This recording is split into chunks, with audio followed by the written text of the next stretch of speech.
최근 소액주주 권익 보호를 이유로 자회사 상장에 제동이 걸린 대기업들이 해외 증시로 눈길을 돌리고 있습니다. 상장 조건이 까다로워지면서 국내 상장은 감소하고 있는 건데요. 우량 기업들이 해외로 빠져나가는 이런 흐름이 정부 자본시장 활성화 정책의 걸림돌이 될 것인지 IPO 시장 전망에 대해 이야기 나눠보도록 하겠습니다. 인사이트 K연구소 배종찬 소장님 모셨습니다. 안녕하십니까? 안녕하십니까? 네, 올해 코스피가 4천선을 돌파하면서 최고치를 경신하기도 했는데 유가 증권 시장의 대여 상장은 줄어들고 있다고 합니다. 그 이유가 뭘까요? 가장 큰 이유는 이런 대기업들의 자회사 상장이 상당히 어려워졌다 이렇게 봐야 되겠죠. 그런 이유는 원래는 아주 활발했었어요. 그런데 2022년에 이 가이드라인이 나왔죠. 지금 화면에서도 보고 계십니다만 2021년 이때만 하더라도 상당히 굵직굵직한 기업들이 많았었죠. SK바이오 사이언스도 있고 그리고 또 SKE 또 네트워크도 있었는데 카카오뱅크도 있고요. 근데 이제 이럴 때 2022년에 기억나실 텐데 LG화학에서 LG 에너지 솔루션이 이제 물적 분할을 하면서 사실상 LG 이 화학 주주들이 좀 망연자실해졌단 말이에요. 그때 나왔던 거래소의 이 가이드가 중복 상장에 대해서 이제 좀 엄격하게 적용할 필요가 있다.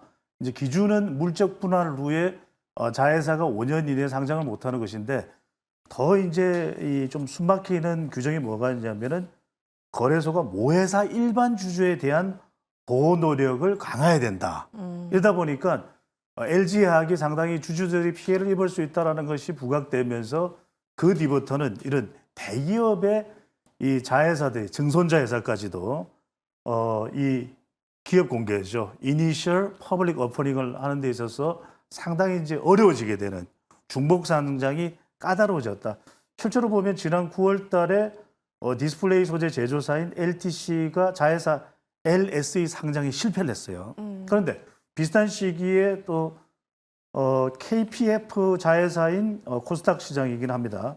TMC는 상장 승인을 받았어요. 이게 왜냐하면 애매모호하기 때문에.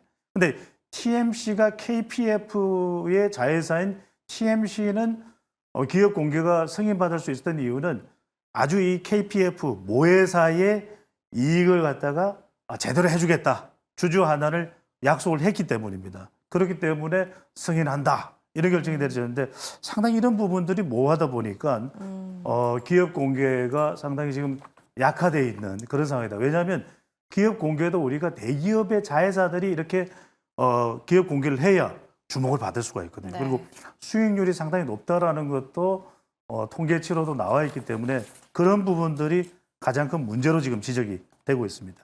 네, 또 중복 상장 관련 지침이 이거에 대한 불확실성이 커지면서 해외로 눈길을 돌리는 대기업도 늘고 있는데 해외 상장으로 인한 우려는 좀 없을까요? 그렇죠. 이제 2021년까지만 하더라도 우리가 이런 자회사 상장이 활발했단 말이에요. 근데 2022년에 상황이 있고 난 이후에 바로 LG화학과 LG 에너지 솔루션이죠. 그 뒤부터는 이게 이제 기준이 상당히 모호해지면서 어려워지게 된 상황이 됐습니다. 그러다 보니까 지금 이제 홍콩 주식 시장에서 우리에게 러브콜을 보내고 있어요. 와라. 홍콩 이 시장에 상장할 때는 이 자회사에 대한 기준 자체가 이 모호하지 않다. 우리는 문을 활짝 열어놓고 있다.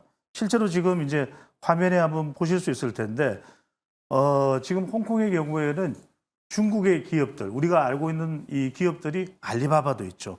그 외에 굵직굵직한 각 종목별로 이 기업들이 지금 화면에도 보고 계십니다만 다 자회사들을 상장해서 이 자금을 확보하는 데 성공하고 있어요. 그러다 보니까 상당히 이제 이 홍콩 주식 시장이 매력적인 시장이 되죠. 그러다 보니까 우리 기업들이 코스피나 코스닥에서 상장하기가 IPO를 하기가 어려운 상황이 된다면 홍콩으로 와라. 우린 과감하게 상장 기회를 줄 테니까 그러면은 한국 기업들이 자금 조달하는데도 더 낫지 않겠느냐. 이렇게 이제 러브콜을 보내고 있는 상황이 되는 것이죠. 네, 홍콩에서는 이제 자금 조달을 위해서 계속 우리에게 오라고 하고 있는 상태고 대신 그 와중에 우리나라는 조금 상장이 힘들기 때문에 이런 유출들이 이루어진다라고 볼 수가 있을 것 같습니다. 그런데 결국 문제는 중복 상장 자체가 아니라 다른 곳에 있는지에 대해서도 궁금한데 해결 방안은 어떤 것들이 있을까요? 그렇죠. 정말 이게 중요한 것이 우리가 이 문제를 해결하는 데 있어서는 일단은 이런 기준들을 좀 명확하게 해줄 필요가 있어요. 첫 번째는. 그래서 지금 어떤 기업은 됐는데 어떤 기업은 되지 않는다. 그러면은 모 회사의 주주의 이 이익을 최대한 환원해 줄 수 있는 그런 조치를 얼마든지 확보할 수 있는 겁니다. 그러면 이걸 모호하게 해놓은 상태에서 어떤 기업은 되고 어떤 기업은 되지 않는다. 이것도 굉장히 어떻게 보면은 좀 어불성설일 수가 있는 것이고 또 하나는 뭐냐면 만약에 이 알짜 이 자회사가 상장되면 모회사의 경우에는 오히려 도리어 주가가 내려간다. 이런 이제 지적을 하는 경우가 있습니다. 그런데 우리가 보게 되면 HD 현대인 경우에 자회사인 HD 현대 마린 솔루션 상장 이후에도 주가가 올라갔었고 LG의 경우에는 LG CNS 다들 아시죠? 상장 이후에도 주가가 또 올라가는 것을 우리가 볼 수 있습니다. 그렇다면 이것도 일단 일반화될 수 없는 그런 가설이고 또 지적이다라고 볼 수 있다면 중요한 것은 우리 기업들이 자꾸만 쿠팡 같은 경우에도 미국 시장에 상장을 하지 않았습니까? 뉴욕 정시에 상장을 한 것처럼 오히려 우리가 코스피 5천을 목표로 하고 있다. 코스닥도 이제 활성화되는 정부 정책 제도도 나오고 있습니다. 이럴 때일수록 우리 기준을 명확하게 하면서 모회사 주주의 이익이 훼손되지 않게 한다. 얼마든지 우리 장치를 마련할 수가 있습니다. 그렇게 하면서 또 한편으로는 더 문을 여는 거죠.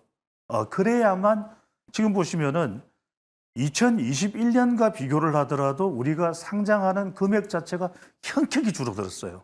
이 IPO의 건수나 물량 자체가 규모 자체가 너무나 위축되어 있습니다. 이런 식으로 가면은 우리가 목표로 내건 코스피 5천이라는 것이 단순히 외국인들이 섀도에서 들어왔을 때만 될 수 있는 것이 아니라 우리 기업의 펀더멘털 자체가 시장이 상당히 새로운 곽강을 받을 수 있는 그런 대기업의 자회사들이 시장에 올라와야 되는 것이거든요. 그렇게 된다면 우리가 오히려 시장의 문을 좀 활짝 열면서 도리어 홍콩의 기업들이 한국 주식시장에 와서 상장해라. 이런 좀 역설과 같은 역으로 우리가 오히려 더 우리의 문을 활짝 여는 이런 기회를 만드는 것이 필요할 것으로 보입니다. 네, 오늘 여기까지 듣도록 하겠습니다. 국내 IPO 시장 전망에 대해 알아봤고 이 제도 개선과 함께 활성화가 함께 이루어지길 바라봅니다. 오늘 말씀 감사합니다. 맞습니다.